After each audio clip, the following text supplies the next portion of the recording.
Another house cleaning little detail that I have to do is I have to basically let everybody know, even though I do have a experience in a property evaluation, I'm doing all these valuations this evening as a licensed broker associate with eXp Realty, and that's where this is coming from. Even though I do have a valuation background, okay, and experience in that. So before we get started, is there anybody have any issues on anything in terms of property, in terms of property inspection, in terms of anything? I heard, Renee, you're having some issues with your transaction a little bit. Oh yeah, we're going back and forth the last few days with disclosures and addendums and so forth. But it looks like we finally got everything worked out. Okay. Just need to go over get a couple disclosures corrected by the listing agent. I think we're set. Oh, really? Okay. Okay, great. Okay, great. It's been quite a week. It's been quite a week. Okay. Okay, so I'm glad to hear about that. Also, anybody else out there? Laura, Sandy, Maricela. So this is, I'd like to keep this as like an open forum. I like to keep this very open. You can ask questions, whatever you need at this point. This class is for you, basically. That's why we do these trainings. Of course, on Monday we do, Frank, he's the guy for the contracts. He knows the ins and outs, the wheeling and dealing of all those contracts. And of course, Kane is the tech wizard. And I'm here in the third spot on Wednesday, hump day, to do our property evaluation. Okay. So real quick, Frank, are you there? Is Frank there? I guess not. I guess he'll chime in. But anyways, I just wanted to start off. And there's Kane. They both have the same picture. Yeah, they're twins. Frank, are you there? Oh, I guess he's not there. Okay. But anyways, I wanted to start off. I'm going to share my screen first off, and just real quick. And this is kind of off topic, not really kind of what we talk about, but as you know, we don't do a lot of rah here, right? We don't do a lot of rah like, hey, inspirational stuff like that. But sometimes I like to mix it up a little bit. I like to mix it up and kind of share some things that I see that I like to share. Maybe, I don't know if it's inspirational, but maybe it's a little bit thought-provoking, I think last week I shared like the 10 top things for Kobe Bryant, that Mamba mentality, striving, the 10 things that he had for that Kobe Bryant kind of followed. And I received this the other day, and I thought it was good. I thought it was something that I think we do a lot, and sometimes we don't really consider it, but we apologize for a lot of things, right? For some reason, we're always apologizing for different things, for different reasons. And I thought this was good. I thought this was kind of thought-provoking. Things to stop apologizing for, we're always we're apologizing for asking questions, right? And that's the way we learn, right? We learn by asking questions, and that's what I always try to emphasize here in these trainings, to ask questions. I think Frank had brought it up the other day. If you don't ask the questions, there's probably a couple other people out there that have that same question, right? So just ask questions. We're all here to learn. Don't be apologetic for it. And just be yourself, because that's you got to learn by asking questions, right?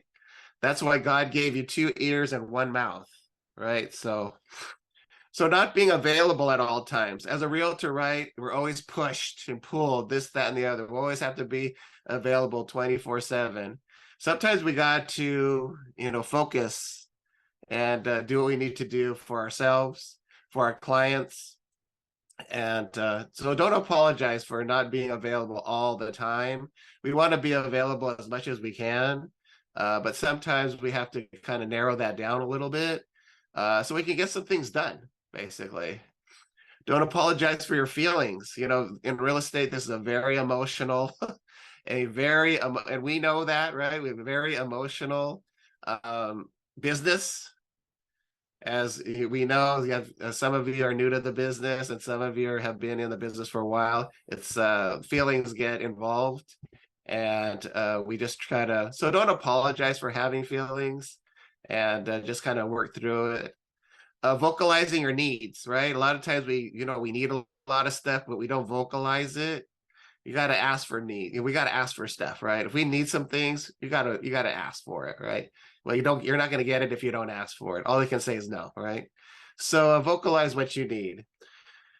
I thought this one was really good. Outgrowing a place or situation, right? We're always changing. We're always evolving, right? I used to work with a manager years ago, and in the banking system, and he used to say that he always wanted to change his position like every 5 years. Every 5 years, that was his thing, that he wanted to be in a position, and if he was in a position at least 5 years, he wanted to get into something else or be promoted to a different situation or this, that, and the other. So that was his 5-year limit, right? So I thought that was always good. You don't want to get stagnant, right? You don't want to be in a place too long. So I thought that was always good. So I always remember him. He was one of my supervisors, and I thought, oh, that's a good way to look at it, because sometimes we get comfortable, right? We get too comfortable in some things, some situations, and maybe too much comfort isn't always the best for us. Don't apologize for your accomplishments, right? We're in a business. If you if you accomplish something, don't be boastful, of course, but don't be apologetic for it. Hey, this is what I did. I worked hard. This is what I accomplished, and so be it. So these are the things not to be apologetic for. Don't be apologetic for not looking presentable. I don't know about that one. That was a little iffy at best. I think we should always look somewhat presentable wherever we're at. So that one was like, I don't know about that. All this information I get from my title rep. He gives me a lot of these different things, but that one I'm not really quite sure and agree on that, because we always want to look presentable wherever we're at. Don't apologize for doing things that make you happy. Like a lot of times people are like, why do you do this? Why are you doing this? Why? Well, it's because it makes me happy, right? I have, because we all have our place to go, right? Just personally, I like to work out. I like the gym. I'm a gym rat. I like to go to the gym. And sometimes people ask me like, why do you work out so much? Or why do you, because that's my spot. That's my spot where I can release, I can relax. I feel comfortable there, right? Not all the time. I don't want to spend too much time there, but that's my comfort zone, right? That's where I feel not at home, but kind of relaxed there. And I know a lot of people at the gym, and it's just a social hour and things like that. But of course I work out too. But so don't be apologetic for doing things that make you happy. And last but not least is having boundaries. Don't be apologetic for having your boundaries, right? Especially in this industry. You have boundaries. You want to be very transparent. You don't want to do anything below board, right? We want to have our boundaries. Sometimes we might get put in a situation where we might not, they might be saying, hey, we need to do this instead of, but we all have our morals, right? We all have our values, and we all have our boundaries, right? So I think don't be apologetic for that. And so I just wanted to throw that out there. This is not so much inspirational, but it's a little bit more thought-provoking. And I just like to do that because I don't think in these trainings we do anything, contracts are contracts, and text and tech is tech. But here we have in the property valuation, we have a little bit more leeway to look at things in a little different light. Okay. So real quick, any questions on that? I thought that was something that I wanted to show you guys today. So we're going to go right into it now. Now we're going into our actual training. Okay. So what we're going to do next, and I'm going to piggyback on what I don't know if you were at Frank's training on Monday, but he was going over some MLS information that I thought was very thought-provoking, was really a good starter for a lot of people that are hesitant in getting into the real estate market. And I'm going to start sharing my screen here. Oh, wait, one second. Because I think we know a lot of buyers out there that are a little bit hesitant on getting into the market right now. They're kind of waiting. Is that what we're seeing? People are just kind of waiting, not really quite sure what they want to do. Let's go right here. And we got to kind of show them that, let's see, we have to show them that it's not all gloom and doom, right? And I think Maricela, I think Misty, you're on the training the other day, and this will probably be familiar, look familiar to you. But this was a good idea that I thought Frank had. But I wanted to go over a little bit more on that. So I'm logging in here, logged me out. Basically what he went over the other day is when you have those people that are sitting there waiting, those buyers sitting there waiting, and they're like, here the media, right? There's no activity, nothing's moving, there's no real estate is super slow, and that's all they hear in the media, right? The negativity in the media always draws people. That's why they do it. They say, very few positive things, mostly negative things. So this is a good way, and I thought this was a good way. It's a very macro view of things. This is not economics class, but this is a big picture view that kind of maybe might jog somebody to like, oh, okay, maybe there is, the real estate market isn't dying or as bad as people say. So a good thing is to go to the MLS. You guys have access to this MLS. You have all this information at your fingertips. It's just a matter of utilizing it, right? How to use it, how to use it to your benefit. You got so much information here that you guys pay for quarterly. So you need to utilize that. This comes up another thing probably next Wednesday. I'm not quite sure at the experience levels of a lot of the people out there, but how familiar are people with a MLS? Are you guys pretty familiar with it? Do you guys know the ins and outs and how to maneuver through it? I could use some help. I just joined this one.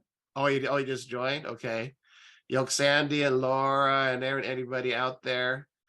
You guys, did a lot of people feel comfortable with it? Yeah. No, a little. Yeah, we always can use a little bit more training for sure. Oh, okay. So that's what we're gonna do, because Frank and I, we were talking about it today. We're like, oh, maybe we should start doing at least an MLS training just to get everybody up to speed, because we get different people that come into these trainings weekly. And a lot of you, come in pretty regularly, but a lot of, new people come in like all the time. And I don't know their experience levels. I don't know. So I think next Wednesday, I'm going to go through MLS step by step, maneuvering, what to do, kind of going through all these little tabs up here, trying to go through all these different things, what these different things mean, what you can use it for, what is all this all about, right? So I think I'm going to do that. I think we kind of just figure, oh, they know it already. but we all like it. Like I think Laura was saying, or whatever, we're out there, that I'm going to start doing that. So I think next Wednesday at, because that's the key to this, right? These are the keys. That's why we do these 3 types of training. I think these 3 things are the most important in what we do, right? We got to know the contracts. We got to learn how to brand ourselves and lead generate, right? And we got to learn. I mean, and we got to know how the valuation of how to value homes, right? That's our business. That's what we do, right? Buy and selling homes. So that's the reason why we do these trainings every week, so we can reinforce, keep you guys going, on and on and on, and keeping this repetition going on and on. So I'm going to do I don't know if Frank's going to help me out or assist me, but we're going to be going over the MLS in a little bit more detail than usual. Okay. So what Frank was going through the other day, and I think others were in the training, is when you have a reluctant buyer, we're going to go to residential and detail.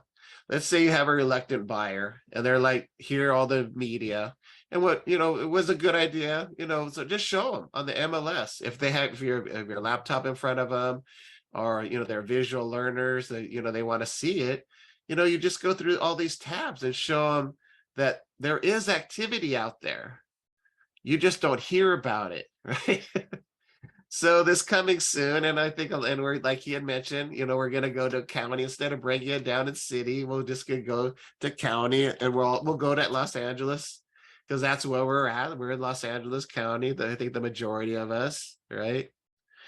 And this coming soon, like he also mentioned too, not everybody uses this coming soon criteria, right? So that's why there's only about 140 of them here, right? Not many. Which is, I think, using this coming soon tab when you have a listing or a potential listing, something coming up that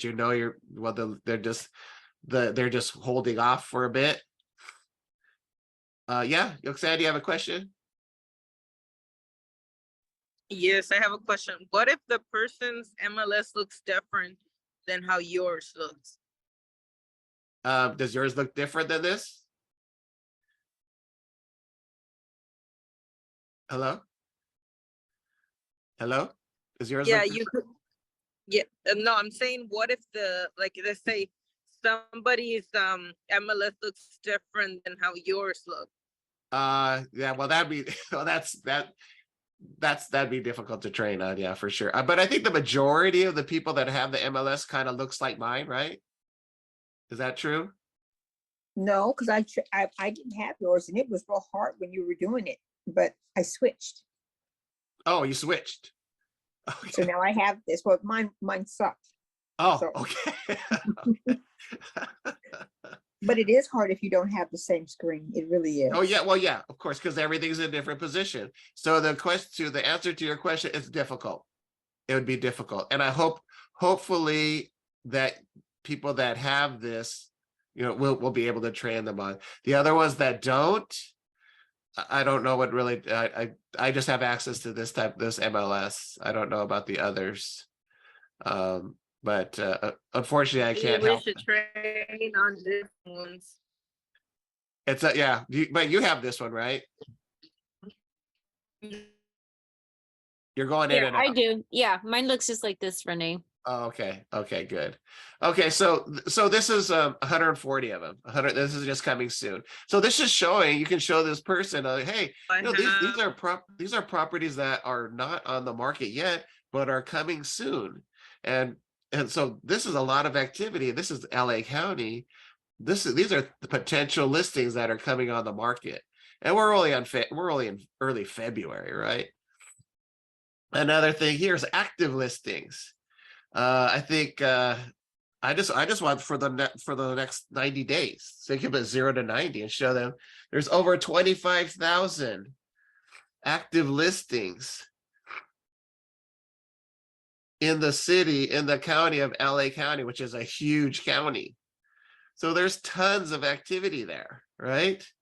I don't want to go too much into detail on this, but here's another one, active under contract. See, that's another thing that needs to be explained. And I think Frank did a great job the other day. What's the difference between active under contract and pending?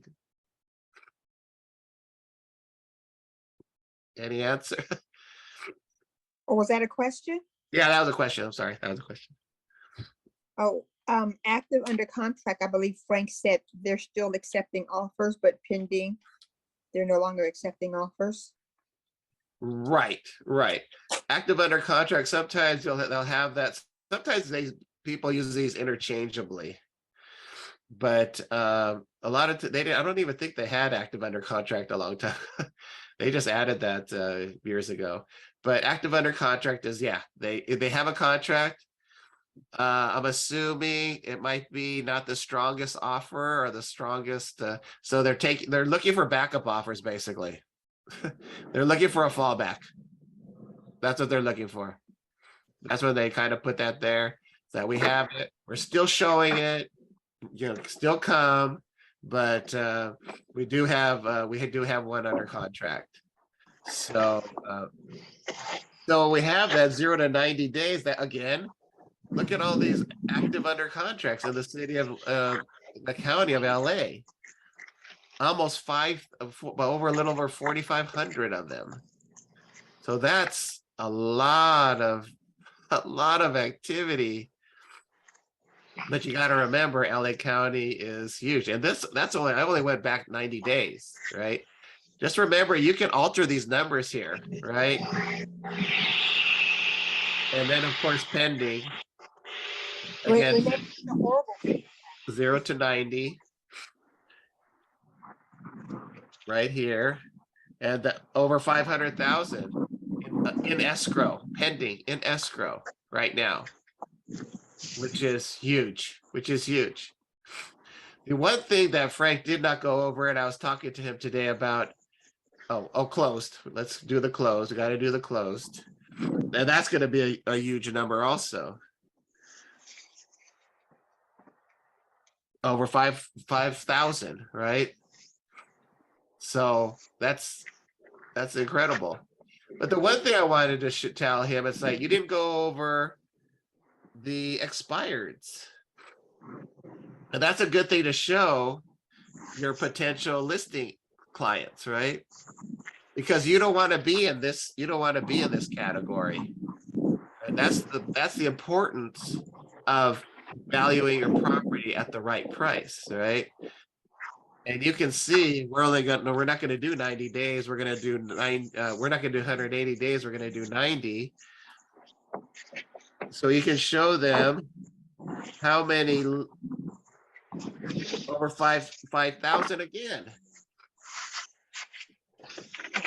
Wait, Renee, What? Oops. Renee, Lost it. Yes. can you mute someone? Can you mute someone? I think it's Frank, actually. There's a lot of Is it background noise. Is it Frank? Yeah, he's Hey, guilty. Frank's working, man. Give him Oh, a break. Frank, come on, Frank.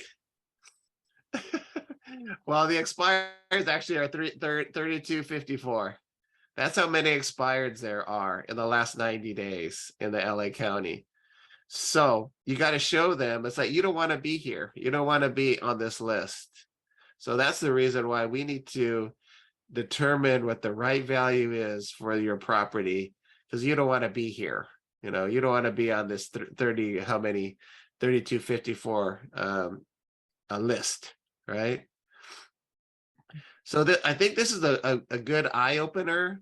It shows people that, hey, there's activity going on, even though you hear it in the media. And again, that was only single families, all right? That was only single families. You hear it in the media that there's no activity, market's slow, blah, blah, blah, blah. But it just all depends, but here in LA County, we could do this for all the counties, right? But that just take up too much time. So we don't want to do that. But I thought this was a good eye opener for people that are hesitant and getting into the market right now, because people are basically, just waiting for what, I don't know, right? Higher interest rates. Are you waiting for a higher interest rate? Because like I mentioned before, with a strong economy, the Fed's going to raise those interest rates, right, in March. And who knows how much are they going to do? A quarter? They're going to do 50 basis points, 75. I don't know if they're going to be doing those high ones again like they were. but they're probably going to do a little bit more. But they said inflation is coming down. Inflation is coming down. That's what they say. I was at the market today and I didn't see inflation coming down. So, I don't know. Young Sandy had a question. Not a question, it's a comment of what I've been hearing from buyers, that they're waiting for the market to crash so they can buy a house for 150,000. And I'm like, okay, well, do you think that the bank's gonna let you borrow money at that point? Because if the market crashed, they're gonna want cash investors. Those are the people that are gonna come up on houses at that point. Yeah, that's not going to happen. that they're watching too much media, right? They're watching too much media. They're watching the doom and gloom, and that's where this information comes, to play, and all the other stuff that I talk about, right?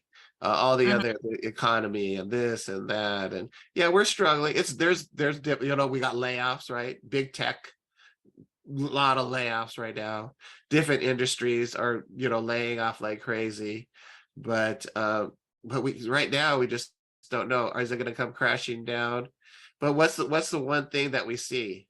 The value of homes are still stabilizing, of course, but the value of homes are still not crashing down, right?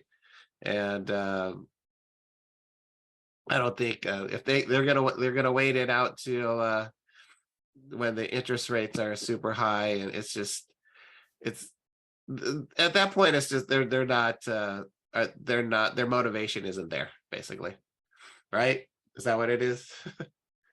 They're not motivated. If you're motivated, you're gonna probably get into something, pretty quickly.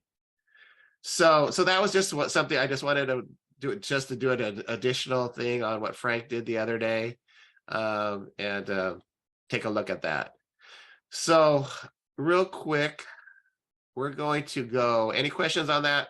I thought that was really good. I usually do this. This is a more macro view.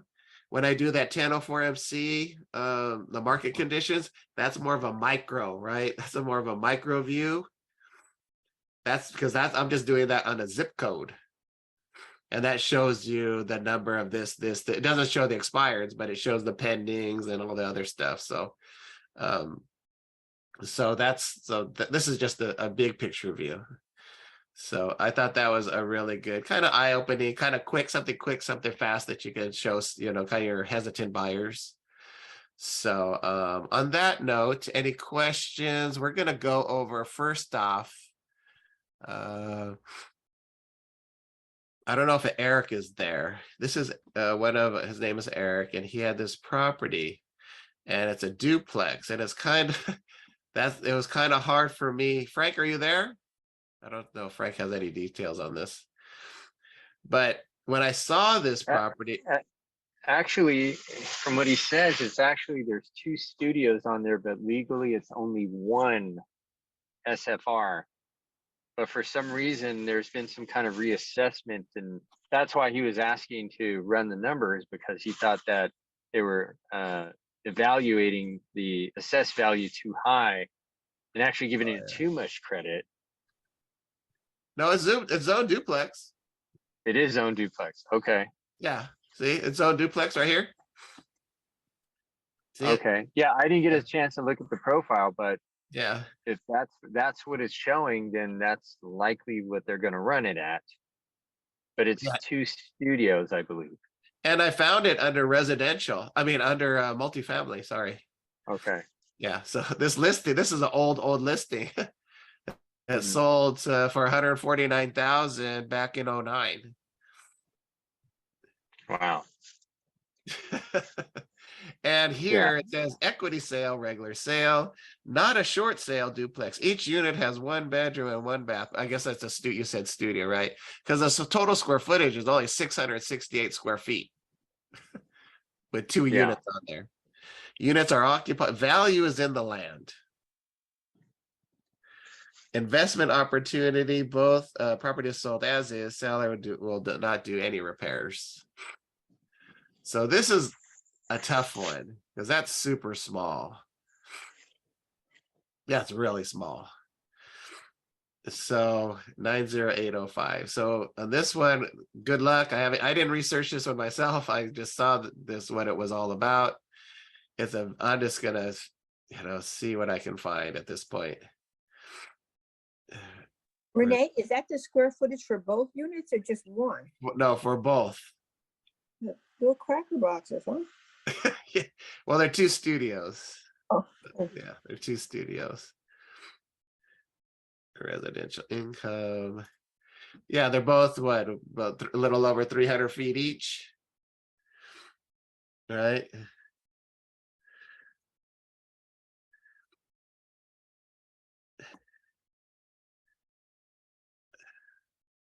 Two to four. 90805. 90805. So there's 34. I'm just taking all the units in the city of Long Beach. But now I'm just going to go for square footage. See, there's nothing even that small. And in a case like this,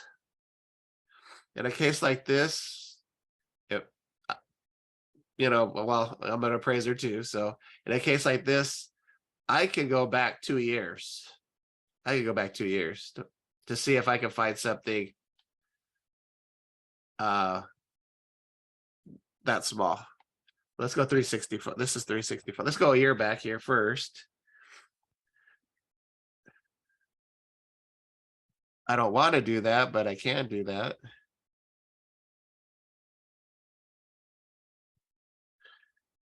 So that's super small. We might not even be able to find anything that small. What's 365? What's that about? What's 750?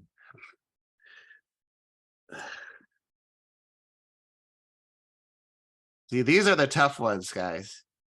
These are the ones that you got to sit down and grind a little bit.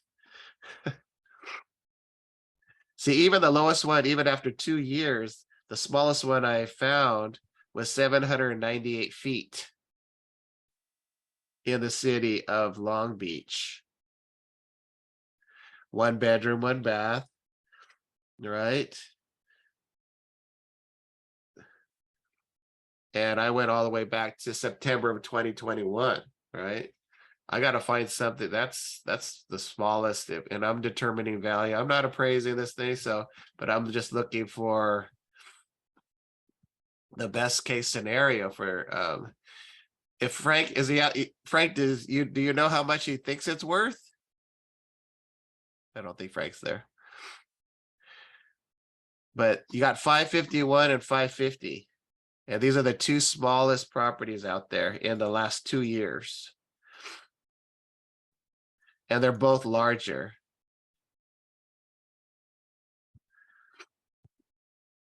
And so in this case, these are the times where you got to reach out and start doing a lot of legwork on this one. I don't even know if I'd even go back 3 years, because 3 years is a long time. But the best of my ability, what I see here is 750. Let's see this one. We got 730, but this one's larger and nicer too. And that's at 730 and larger. And then we have 320, which is totally out of bounds. Who knows what's going on with that? That looks, who knows what's, yeah, that looks like a commercial building of some kind. So if you ask me, just based on this, we're probably what, the high fours, maybe. Maybe 500,000, maybe, somewhere in that general range. I'm looking at maybe, they're, probably in the 400,000s of the higher fours. 400,000, depending on, it sounds like it's really bad condition. I don't know what it is now. I don't know what upgrades the property has now, but it just in this general information that I have, I don't even think it's worth probably 500,000. We're probably looking in the higher fours, maybe mid to high fours, somewhere in that range, if you're asking me. But again, I don't know too much about this property. But it's a very, very unique property, very small property. So when you start getting into units like this is why this is a tough one. This, even for me, this is a tough one. But I'd have to do so much more research on this that we don't have time for. But this one is just, it's a night. It's not a, well, yeah, it's a nightmare. It's kind of a nightmare, to tell you the truth. So any questions on that? This was a really good example of a really difficult property that needs tons of research on, that we can't just say, oh, this is what it is, boom, boom, boom, boom, blah, blah, blah, blah. That's it, you know. We need to research that a lot better. Okay, any questions on that, guys? That's a tough one. Of course, they're gonna give me a tough one, and he's not here to give me any information on it. So that's what even makes it a lot more tough than that. So lastly, we're gonna do one more for Maricela Hill. She's not here right now, but she is listening in, I think. And this is her property that she has. There's another one in Long Beach, another property in Long Beach. And her property is, the address is, she's possibly going to take this listing. Good luck to her. And I think she has it. She said, I think she has an appointment coming up. The property looks good outside, but hasn't been remodeled, so it needs TLC. But I think she said she does have an appointment on this. It's on 180 West Bort Street. West Bort Street. And this is in Long Beach, of course. Like I mentioned, 3 bedrooms, 2 baths, 1,351 square feet, 5,300 square feet. Looks like a very typical property in Long Beach, built in 56. Nothing too crazy like the other one we saw, right? The other one we saw was, definitely a property that was really tough. 100 West Bort Street. And of course, I'm going to just look at where we're at on this. I want to see this property. Oh, it looks like a nice property here. Nice little, quiet area. Looks like a nice area of Long Beach. Oh, in front of school. Looks like a school there, huh? Do you discount it if it's in front of a school? How does that impact the price? Well,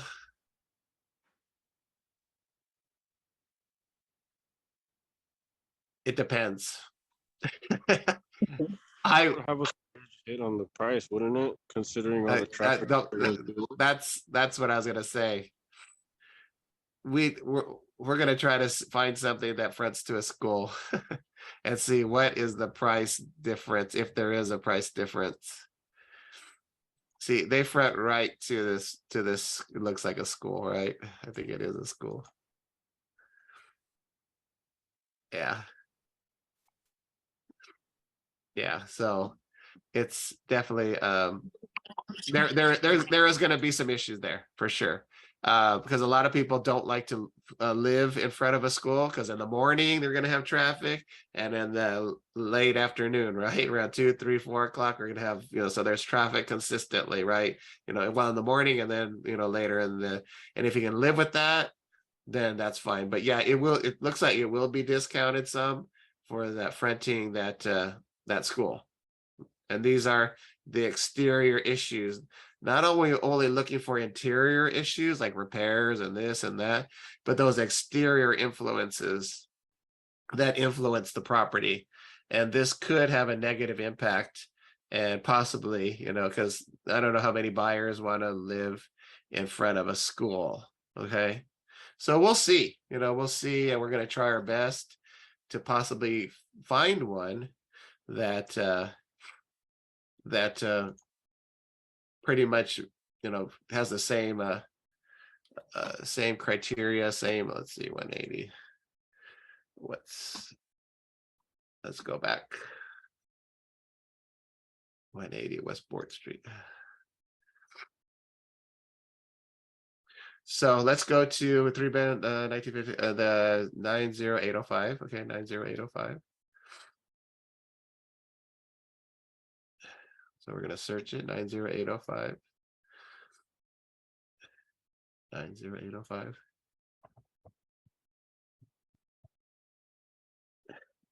And we're going to click all of these. And I'm going to go 365 days back, right? 1 year. I like to go back 1 year, right? Single family. And we're going to do our MC, 1004 MC real fast. This is going to be real quick. I'm going to do this. If you're new to this training, I like to do this on, it's going to show the market trends within the last year, 365 days, okay? If you're new to this training. If you're not, you've probably already seen this. So I click all of these. These are all, there's no criteria here. It's just single families in this zip code that's in the last 12 months. That's all it is. But I'm going to show you how we're going to utilize this information, right? I want all of these, and I'm going to click print. And this will show me what's going on. And this is something that you're going to want to show to they're going to want to show to their potential listing clients. I go to 1004 MC market condition summary. It's way at the bottom. I don't know if every MLS has this. Some do, some don't. But this is what I use. Hopefully your MLS does have this. It's very useful. So it generates this report that's going to come up right now. And this is what it looks like. Has my information, of course.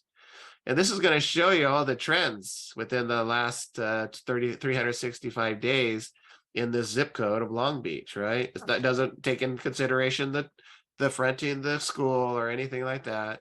We'll determine that in a bit. But this shows you, the number of sales, 159 to 60 to 47, showing the market's turning, right? Not as many sales going on. Absorption rate, we don't need to do that. So it looks like a total number of active listings, 28, 21, 25. So listings are maintaining. They're maintaining. There's some listings out there. There's activity out there. There's listings.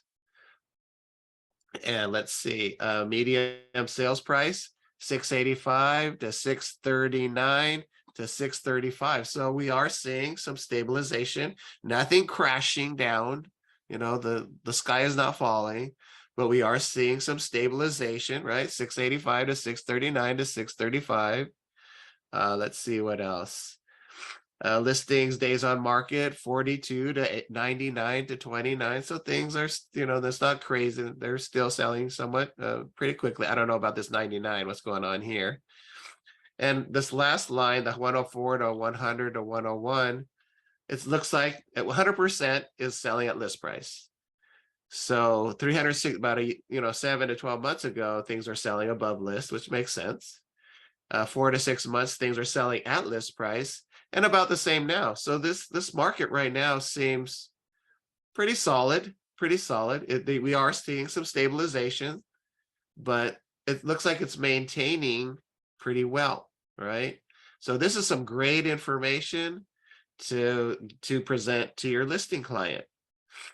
It just shows the trends. Doesn't show what the value of the property is yet. Well, we might be in this 600,000 range, but we haven't even got into any of the details. This just shows where the market's going. Okay, so we're going to go back to our criteria, right? We're going to go back, and now we're going to put in all the bells and whistles and stuff. So we want to uncheck all this stuff. We want to, now we're going to put the criteria in. We're going to still keep our 365 days, right? I don't want to put any bedrooms and baths. We don't want to do that. Just put living area. Remember, living area is square footage, basically. Okay, I think there was a question the other day they didn't know where to put this, where the square footage is. Square footage is living area. Living area is square footage. Okay, just to let you know on that. I think it was 1,300 square feet, a little over. So I'm gonna go about 1,100 square feet and about 1,800. I want a little bit higher. You know, what they say, 200 back, you know, below, 200 behind, 200 ahead. I like to put additional square footage just to give me a little leeway to see what the bigger property, little bit bigger properties are going for. So I know, okay, that's my limit right there. I know a limit where not to go. So, and then we're built in the 50s. So I'm going to just go 1950 to 1960. I know this area, there are tons of 1950-ish homes here built. So we got about 39 properties there, which is good. Let's see where these 39 properties are at. Let's see if any of these front to a school.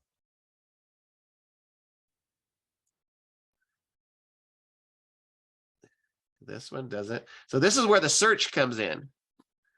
This is where you got to look and see if there's any, if maybe not a school, maybe one fronts to a church or to commercial, or has some type of exterior obsolescence that we call it, right? Or fronts to a traffic street like this one on Orange. Would you prefer to live in front of a school or a traffic street? Any takers on that? School, not the traffic street. I lived in both, and they're both as horrible. Okay, see, there you go. We're looking for something, if not equal, something similar. And I think traffic could, well, like you said, they're both just as horrible. So that's similar. So we're going to keep this one in our, and what did this, let's see what this was on Washington Street, right? So for what, 365, 625, I'm sorry. So this is what we're looking for. And this, we will see the difference between properties that front to some type of what we call obsolescence. Here's another one, 700,000. I don't know what this is. Crane base. It looks like a restaurant probably. And that's sold for 700,000. Here's another one that sides Downey Avenue. And that's sold for 750. Wow, okay. So I can't find anything that really, you know, has similar fronting a school, unfortunately. If we would, and sometimes it's hard to find properties that front, you know, schools or commercial or things like that. Sometimes commercial is a little bit easier, but schools, you know, there's not that many schools around. So, oh wait, here we go. Here's one.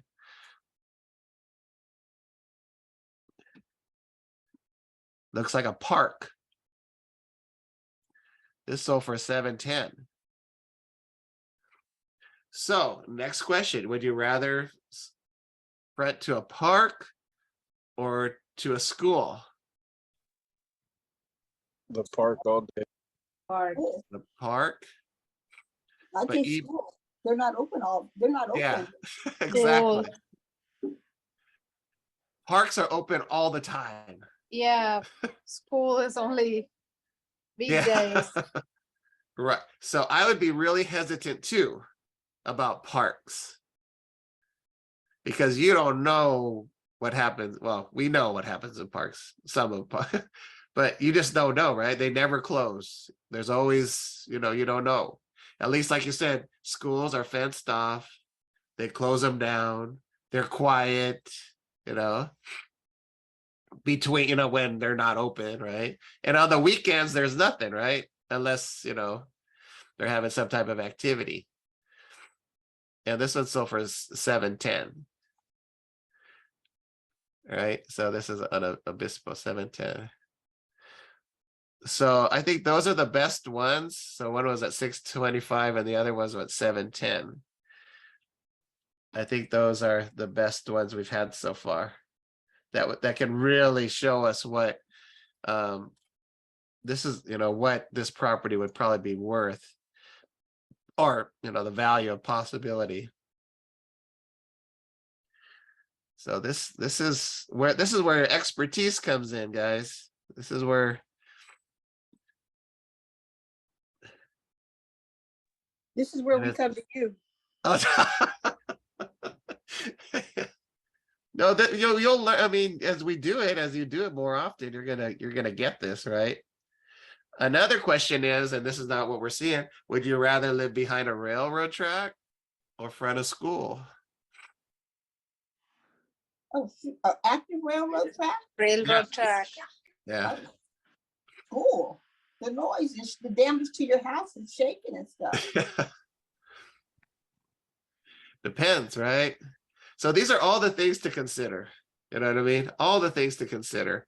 And when you're showing property to buyers with these types of obsolescences, exterior obsolescence, these are the things, besides the repairs in the house, these are the things and the issues that you need to bring up to them, right? You have to let them know that, it might be okay now, the time we're seeing this house, but what happens late at night at parks? When does that train run? Is it a metro? Is it a cargo train? These are the things you got to figure out, right? Is the traffic is traffic, right? Traffic is traffic, no matter what it is.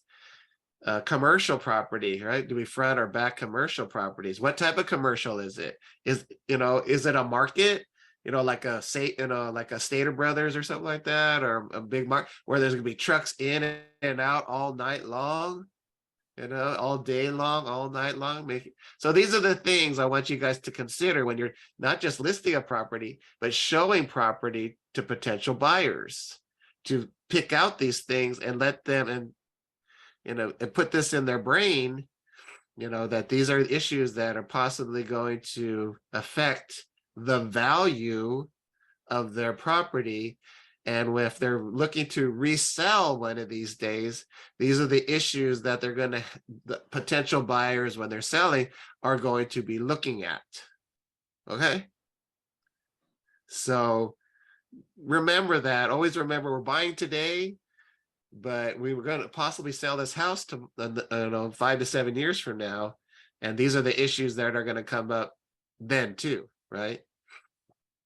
So just things to consider, right? When you're showing property. So we're going to go to our list now. I think we picked out a couple of them. One was 625 and the other one was 710. That's Washington. This is the traffic one. This is the one that Young Sandy said is just as bad, right? Traffic and fronting a school is just as bad. And price reduced, but this house looks like has some upgrades here, right? Updated corner lot, 2 minutes, blah, blah, blah, blah, resets lighting. So this sold, was listed at 620, so for 625. And this was, it just sold, well, except October of last year, so about 4 months ago. She had mentioned that our property probably needs some TLC. This has only 2 bedrooms and 1 bathroom. And a little smaller, okay? So that's definitely an issue. But it has the opposite. We're looking at that obsolescence, right? That exterior obsolescence. What was the 710 one? This is the 720 Obispo. This is the one. I think this is the one. Yep, this is the one that fronts the park. Fronts a little smaller, 3 bedrooms, 1.5 bathrooms, 710. Oh, wow. Okay. This property needs some work. And it's sold for 710. But look at here, it was listed for 650 and sold for 710. It sold in April of last year. So the market was going pretty well there in April. But this property looks like it needs some work. I'm assuming they got some type of bidding war on this thing going on. I saw something that I wanted to bring up.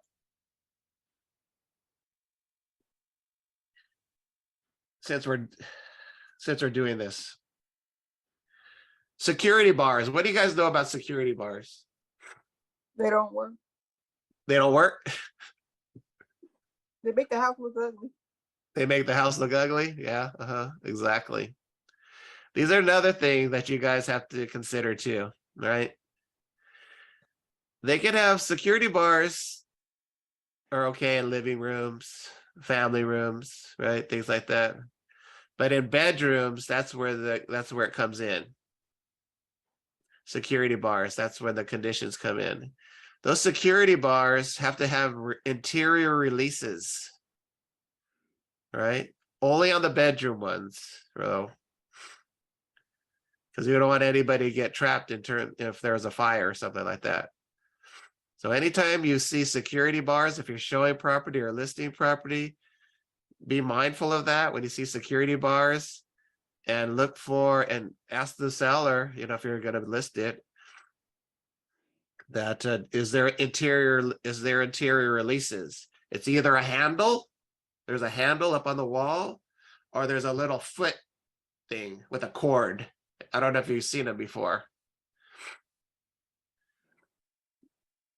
So if you have those, if they have the handle or the little foot pedal to release those security bars, then you're okay. Sometimes they just push out, but you got to make sure that it works. Sometimes they can just push them out. But if not, if there's no interior releases or you can't push it, those are called a health and safety issue, and those bars have to be removed. Okay? Just to let you know. That's just a side note. That's interesting.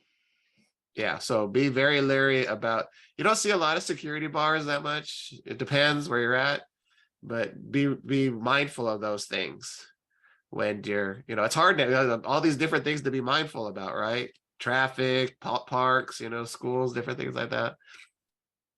So be mindful of that. So this one does have it. This one, so 650 to 710. I don't know how this happened. The property really looks like it needs some work. You think maybe So an you just investor bought it? Why would investors spend that much? Investors don't usually go. No, but because they're bidding back in that time, they were, just trying to tie the properties up. Possibly. I just know they were acting like a fool in Culver City and around I Rhode don't, that I would I don't know, maybe I don't see any investors. I know what you're talking about though, but 650 looked like a reasonable. Then they dropped it all up to 710. I mean, I don't know, maybe it was a good look. Maybe they like the park. Oh. Maybe. I don't know. Yeah, that's a good one. That's a head scratcher sometimes. Sandy wrote something in the chat. Oh, did you, Roxanne, what did you? I can't.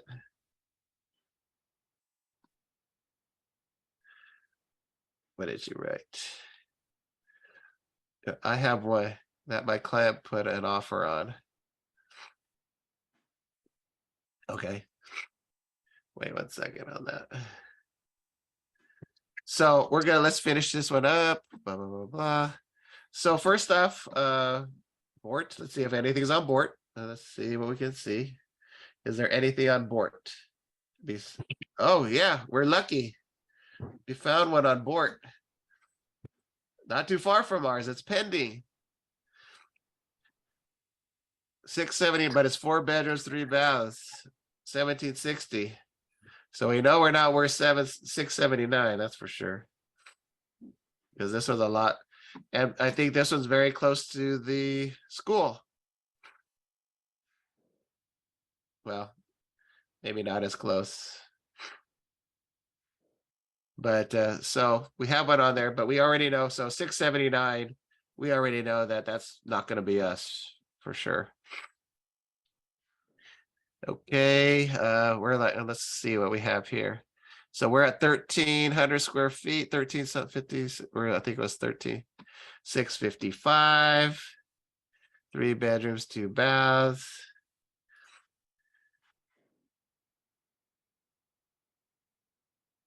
So this was pretty average, similar square footage, similar year.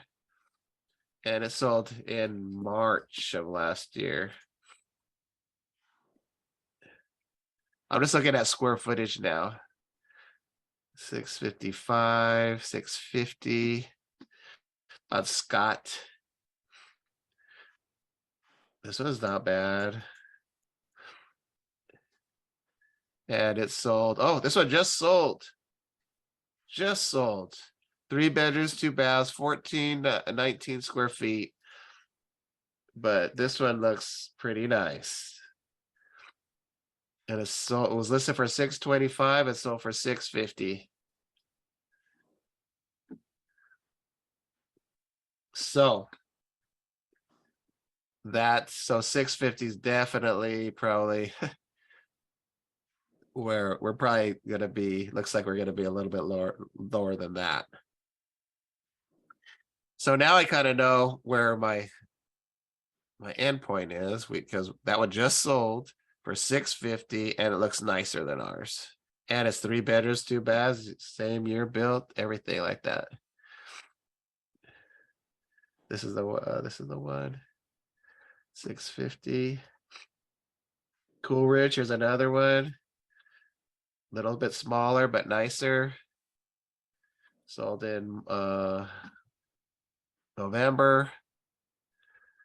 So I'm looking at a price more here. Well, the one on Washington Street, even though this is a 2 bedroom, 1 bath.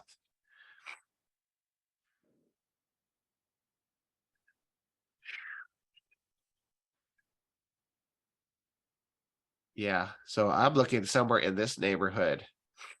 Even though this is it's probably gonna be a little bit more than this one. But maybe somewhere's in the 630-ish, somewhere around there. Possibly. In that probably in that range. I would say that's kind of where I'd probably be hanging my hat right now. A sight unseen. Based on this active on 69th Way. Oh, this was that's nice, right? And listed at 650. But it's been on the market for 101 days. So that's another thing. So we know 650 is definitely even though this property has been updated, looks like it's been updated, and it's still on the market for 101 days. So that would be my estimate for this property, due to the school. And due to the possible condition, we're probably looking somewhere, even though that one's 2 bedroom, 1 bath, it does have that obsolescence, which is possibly similar to the school. And I think we're probably in the lower-ish 6s somewhere. But see how much legwork we had to do on that? That's a lot of research there. That's a lot of research, and I would probably spend even more time on that if we had more time. If I was the listing agent, I'd be really even taking up more time to, fine tune every detail. But again, she hasn't been on the property, so she doesn't know. But that just based on what I see, it'd probably be in the lower 6s somewheres. Again, so any questions on that? Any questions on what I did? And you'll kind of get familiar with this as time goes on. When you start doing more of these, seeing more property, things like that. you're just, being more mindful of just not the property, but everything around you, everything that influences the property, not just, immediate, maybe some apartments down the road, or, just kind of getting a feel for the whole area, the whole neighborhood when you walk it, instead of just, I know a lot of times we just kind of focus on the property, the repairs and the upgrades and things like that, but we got to be really observant of the surrounding neighborhood and all the obsolescences too. So any questions on that? Yeah, Renee, so you said, if you had more time, you would look at it even more. So, Uh-huh. so what other factors would you look at if you're gonna drill down even more? What would you be looking at? What I would do is I would go, even though we went a year back, we went 365 days back, I'd probably even go a little bit further back, just a little bit further back in time. I want to find something that's influenced by a park if I could. Hmm. You know what I mean? I don't want to hang my hat just on that 2-bedroom, 1-bath with a traffic, but it could be a really good indicator of it. But I would just, research these. I already know that 650 is probably not what we're worth. I mean, in the mid sixes somewhere. We're probably a little less than that. But I figure somewheres in the low sixes somewheres.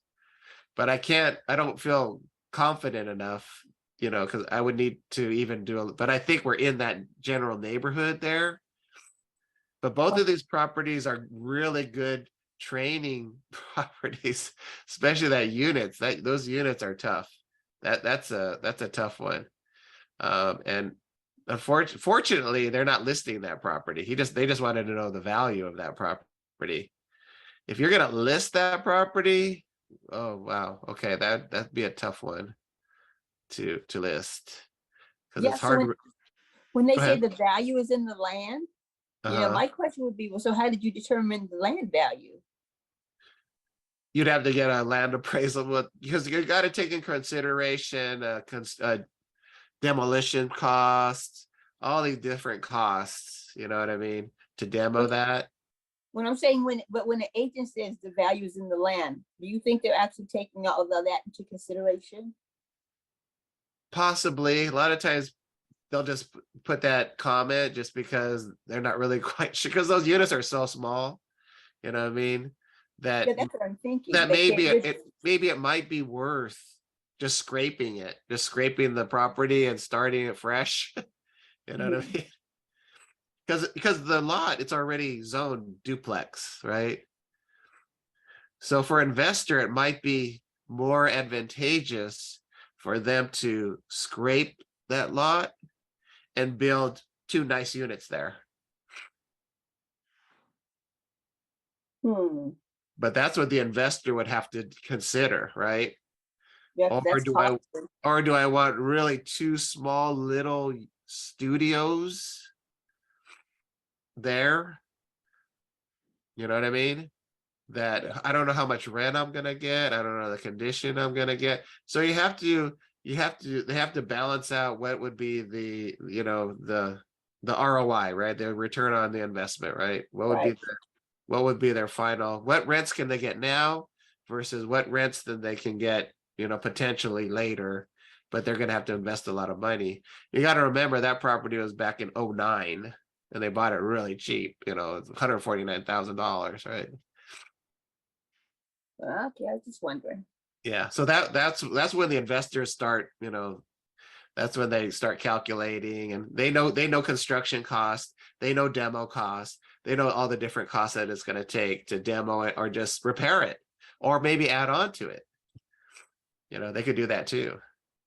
So there's a lot of different options that the investors have, that they'd consider to purchase that,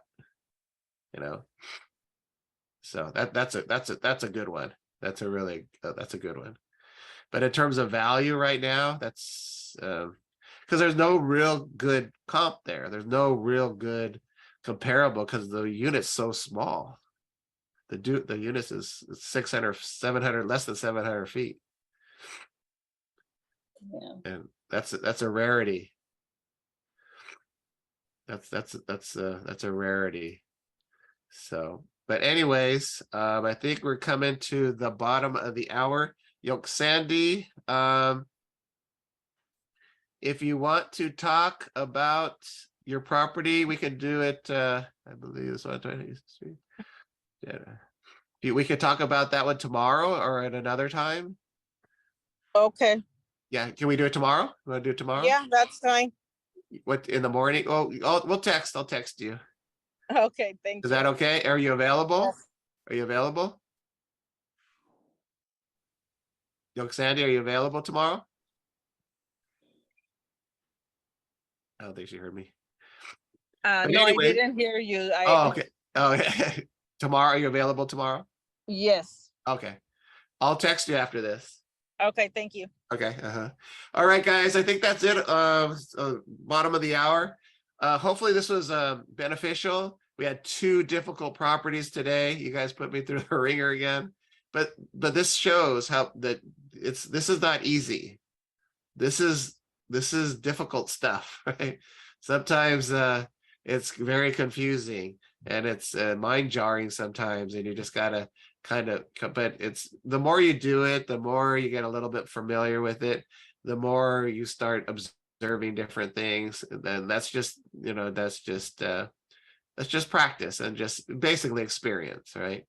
But don't get frustrated. It's just part of it. And of course, you have me to reach out to if you have any questions. But some of the you're going to be experts, right? You're going to be experts. So at least you have a way, or at least a process that you can start, thinking about these things. Sometimes it's like, where do I begin, right? Well, okay, you got to start here and then here and then here. And then, but you also have backups, with me. Hey, Renee, If you need additional info. Yes? just a quick question. Uh-huh. I'm pretty sure you answered this a long time ago, but I'm Uh-huh. old, so I forget. If a comp has an ADU, but the subject property doesn't, how much would you subtract for that ADU? It depends. What you mean, it depends. It depends. Well, it depends on what are all the other comparables with no ADUs. What are they kind of valued at? And are we seeing a difference in price between the ones that have no ADU Mm-hmm. and then the one that's sold with an ADU? Is the price higher? Oh, I Right. see. And that would be the only way to really determine, I would, maybe find a couple ADU properties there. And then we'd maybe determine a value that the ADU, because you just never know. I mean, sometimes properties ADUs and without they sell for about almost the same, and sometimes you can see a difference. You know Okay. what I mean? And that's how we would determine, if that property with the ADU is selling not considerably higher, but a little bit higher, then that would probably be, the difference or the price of the, not the price, but the market value, let's say, for that ADU. Okay. That's Just how you would determine kind of what that ADU is, because whatever the cost of the ADU, it's not the cost, it's what the market determines what the value of that ADU is, right? Oh, okay, because I always Yeah. hear it's like the cost, but I see what you're saying. It's Yeah, not the because cost. just because the ADU cost, $100,000, is now the price of the home worth, is the value of the home worth 100,000? Right, Yeah, not necessarily. not necessarily, right? It just depends what the market is giving for an ADU, right? Right. So that's another thing. That's another thing that makes things difficult too. That's another researcher. You gotta do the legwork on that too. So Okay, it's Thank you. a tough deal. But thank you, everybody. I want to thank everybody for coming. And you guys were a great audience, great, and you guys again put me through the ringer again. But that's good. I mean, that's good. I think we all learn when we have all these different types of things. If we had all like what we call cookie cutters, easy properties, nobody's gonna learn anything, right? But when you start having, getting a little bit more difficult, more complicated, I told you about the security bars, right? Security bars, parks, schools, what's the influence on a property? We got to look for it. We got to determine what that is, right? And we do that by looking at other properties that have similar exterior obsolescences. So that's how we go about that. So, but anyways, thank you so much. Hope you guys have a great and productive week and weekend. And we will see you next Wednesday. All right. Thanks, You guys Renee. take care. Bye-bye. Thank you. Good night.